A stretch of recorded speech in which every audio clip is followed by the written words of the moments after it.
PlayStation 3 used to feel impossible to emulate. I mean, it had the cell processor, which was one of the most complex processors in all of, well, pretty much any console, home console that I know of. Let me know down in the comments if I'm wrong. But as far as I can tell, third-party developers, they always had a difficult time just porting over games from Xbox 360 just because the architecture was harder to build for. That being said, now that PlayStation and Sony have decided to cut the life of the PlayStation 3 servers as well as PlayStation Vita, which I will be talking about in a different video not too long from now, I was curious. I wanted to see how well PlayStation 3 emulation has gotten in today's day and age, because I know RPCS3 is there and I've messed with it a couple of times, but the couple of times that I did mess with it in the past, it just wasn't a smooth experience. It wasn't something that made me want to come back to continue to play games from yesteryear. Now, the PlayStation 3 holds a special place in my heart alongside with the PlayStation 2 and PlayStation 1, because that was the first PlayStation generation from beginning to end where I actually was an adult. I had a job, I could buy whatever games I wanted, and I could play as much as I wanted. It was great. I absolutely loved it. But I digress. I wanted to see how smooth things are in today's day and age. And I'm here to tell you, it's actually pretty awesome. I feel more people should be paying attention to what RPCS3 is doing and the future of RPCS3, because even now, after it's been there and it's matured and the compatibility list is continuing to grow, there's a bright future ahead that just enables it to run freely on its own. It's awesome. But I wanted to see how it would run on decent hardware, nothing crazy. Here I have the ASUS Pro PX13. This I did a video review on. You can feel free to go and check out any of these links up here. But it's a decent laptop. It doesn't have a dedicated graphics card built into it from NVIDIA or AMD. This has the AMD Ryzen AI Max 388 that has an 8060S APU built into it. Long story short, CPU, GPU, all in one die, and it is what it is. But I wanted to go ahead and see how it ran on here. So I downloaded RPCS3, and the installation and getting it up and running was pretty quick. I obviously went to RPCS3, and by the way, I'm gonna have links to all this stuff down in the description below. I went to RPCS3, downloaded that. I went to PlayStation's own website, downloaded the firmware for PlayStation 3 on here, and yeah, after that, it was up and running. The only thing that I can't show you to or point you to is actually getting the games yourself. I would recommend going to Google or any search engine or any LLM, your favorite chatbot, AI, whatever, and you can go ahead and figure out how to do that yourself. But that being said, I got it up and running, and I started running into a couple of issues. I started running into problems with screen tearing, games not being able to load up, and just overall, it was a difficult time. But I'm here to tell you the quality of life tweaks that you can go ahead and do to get the best experience possible. So the first thing that I would do straight out of the box was when I got God of War HD running, I noticed that there was a ton of screen tearing. By default, RPCS3 does not have VSYNC turned on. Now, obviously, this is a developer choice, and you're more than welcome to change that. And it's actually pretty quick and easy to get that set up. You just go to settings, go to video, and then from there you can set up the VSYNC to make sure that it's turned on. And this will prevent screen tearing from happening. It does affect a little bit of performance, especially when you're upscaling the game, which I'll talk about in a little bit.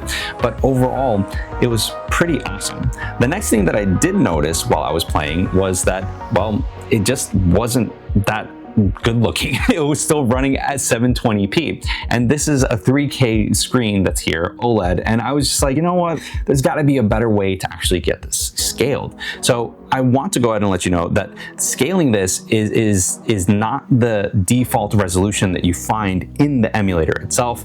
It's actually the resolution scaling slider that's just underneath that. You can push that to like 150% or 200%, and that's essentially 1440p or 4K, and that way you can get the best experience possible. Tweak, find out what works best for your setup that's there, because obviously every computer is different. But once I got that up and running, I got a much clearer image and there was no longer any sort of screen tearing at all. It just led towards a better experience. The graphics were crisper, the characters were crisper. There was a little bit of lag here and there from time as things were actually being loaded into the game. Even with compiling the shaders before launching the game, there was still a little bit of hiccups here and there, but for the most part, it ran at that 60 FPS that, because it's 60 Hertz and VSync is turned on, capped out at. But let's say that you wanted to go push your frame rate beyond that 60 Hertz refresh rate that this monitor specifically is keeping me locked to. Now, there are a couple of settings that I would recommend changing just so that it gives it the best chance to be able to generate more frames. First and foremost, you want to go into configuration and then go into GPU, and then there is a frame limit that's there. I would recommend just turning that off entirely. You can either go to off or infinite, whatever, you know, is your fancy. Then I would also recommend turning off or disabling VSync. That way, the frames that are being generated aren't necessarily tied to the refresh rate that is there on your monitor. In this case, for this specific laptop, it is 60 Hertz. So if I wanted to hit, you know, 120 or 240 frames per second, I'm not going to be able to because of that VSync that's there. Finally, there's one more thing that I would recommend changing. I wasn't able to actually do this on a global basis, but there is a workaround. So if you go to advanced, you will see that there's this thing called VBlank frequency. And for my computer, it's tied to 60 Hertz, but there is a workaround in order to actually get this working, but it is a per game basis. So the first game that I have listed here is God of War HD. If I go ahead and right click and go down to create custom configuration from default settings, a very similar configuration settings menu pops up. All you got to do is go to advanced, and then from there you'll see the VBlank frequency and it's completely unlocked, and then from there you can go ahead and get things set up. It's pretty convenient because that way you can actually, you know, push past that 60 Hertz refresh rate lock that I have with this monitor specifically. But if there's anyone in the community, if you know how to actually get this set up on a global basis, let me know down in the comments below, because that would make my life much easier as well as other people as well. But this is the workaround that I found that works for me.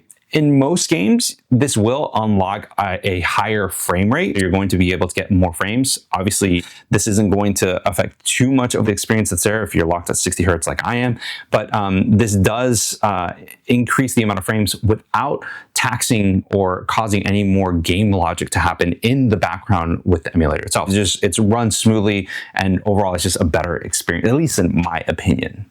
One thing that I can mention is that RPCN, the developers behind it, they recently announced that the minimum required hardware has actually been lowered down even further. That means that essentially the emulator itself is getting much better optimized in order to run games on older pieces of hardware. So let's say that you have an old laptop or an old computer and you have everything turned on. You have VSync, you have the VBlank frequency turned on, and you're just not getting a good experience even at 720p. So what do you do in order to actually play these games the way that you remember them?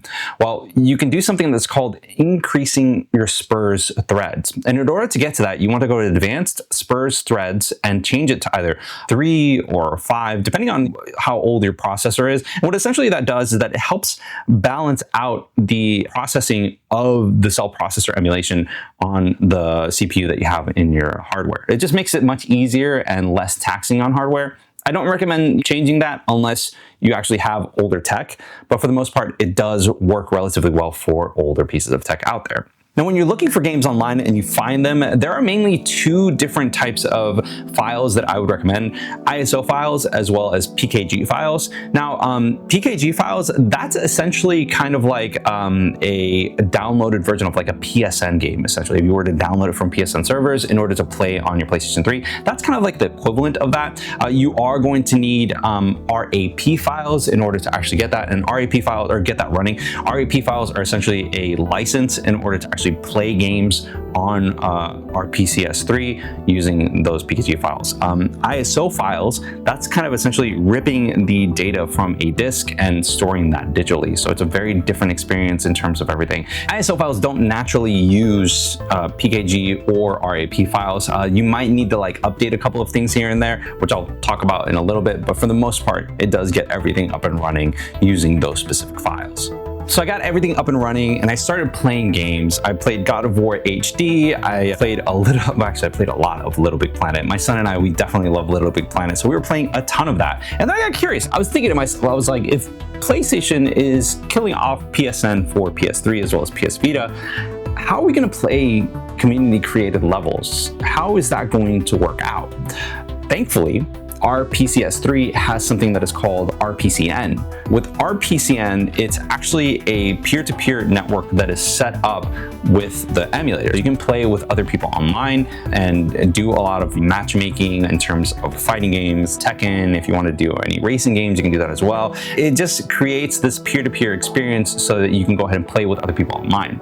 Now, that being said, there was no real way to actually access LittleBigPlanet games or LittleBigPlanet levels that were based from the community on this. What we ended up doing is we ended up going to GitHub and finding something that's called LittleBigRefresh. And I'll have a link again down in the description below in order to get this yourself. You are going to need Bonsai in order to get that running as well. I'll have a link for that as well. But this is essentially a second generation custom server for playing custom levels for LittleBigPlanet. And it ran absolutely flawlessly. It was smooth. I was just blown away because my son and I, we had so much fun playing this that it just was awesome. I can't recommend not doing that. But let's say you download, your ISO files, you download your PKG files, you download everything to get up and running, but you start to run the game and you get an error saying that, hey, this is outdated, or you need to download updates, whatever it can be. Now, for the most part, our PS3 can get things up and running so that you can actually, play the games that are there. But if you want to download the quality of life improvements that came from developers from yesteryear, then I would recommend something that is called Rusty PSN. I will have a link down in the description to that GitHub. Once you get that app up and running, all you need to do is just get the title serial data, which is right there in RPCS3, copy that over or type it into the Rusty PSN app, and it will automatically download all of the updates that are necessary to make sure that your version of the game is running in the latest version or latest copy of it. Once that's installed or once that's downloaded, all you have to do is just drag and drop the files into RPCS3. It will install everything, and once it's installed, you can go ahead and boot up. It might need to compile the shaders once again, but after that, you're running the latest version of the game that's there. And honestly, it's pretty cool because it not only grabs PlayStation 3 data, but also grabs PlayStation 4 as well as PS Vita directly from Sony servers, and it's using their updated API. So this is available not only for Windows, but also Linux in both GUI as well as CLI. So it's pretty great in order to just get up and running. If you want to have that visual user experience, I would recommend the GUI version instead of the CLI version. But yeah, it's very easy to use, very easy to get up and running. And once you have that, it's just quality of life improvements all around. Now, RPCS3 supported a ton of accessories that were out there for the original PlayStation 3, including PlayStation Move as well as PlayStation Eye. Now, PlayStation Move, I barely mess with. I mean, I probably messed with it a little bit over at GameStop, but I never actually pulled the trigger and bought them for myself. I just didn't really see the need for it, but you can emulate them. That would be using a mouse or using analog sticks on a controller. That's an option as well. Another thing is PlayStation Eye. That's another thing that you can do. And you can do this with any webcam if you want to get PlayStation Eye up and running, which is nice to just be able to have that functionality there. I even used today's sponsors Meet Flip in order to get up and running, which here it's actually a nice segue to go ahead and talk about them.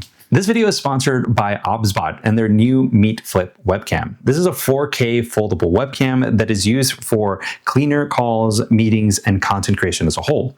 The big idea is pretty simple. Flip it open whenever we want to go ahead and use it, and whenever you're done, you just go ahead and close it, and that's that.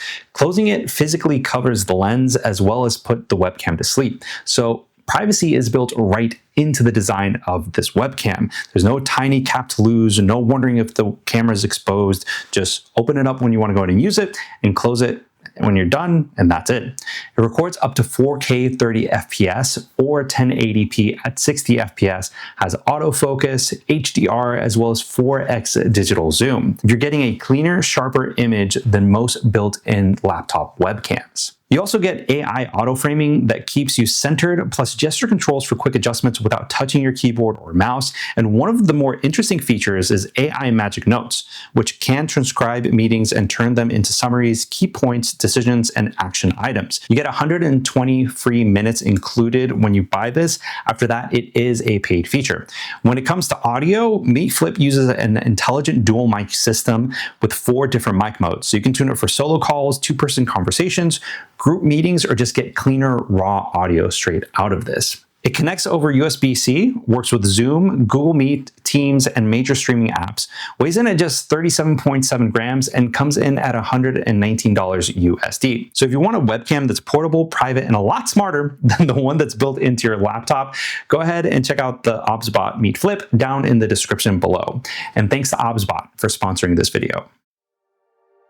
But what about the future of RPCS3? What is there to look forward to? And I think this is really the most interesting thing about this community overall and what they have cooking, because RPCS3 is essentially trying to find a way to preserve that generation and just make sure that we can play the games that were there in yesteryear in today's day and age using today's modern hardware, as well as just opening it up the floodgates and letting more people be able to play these games.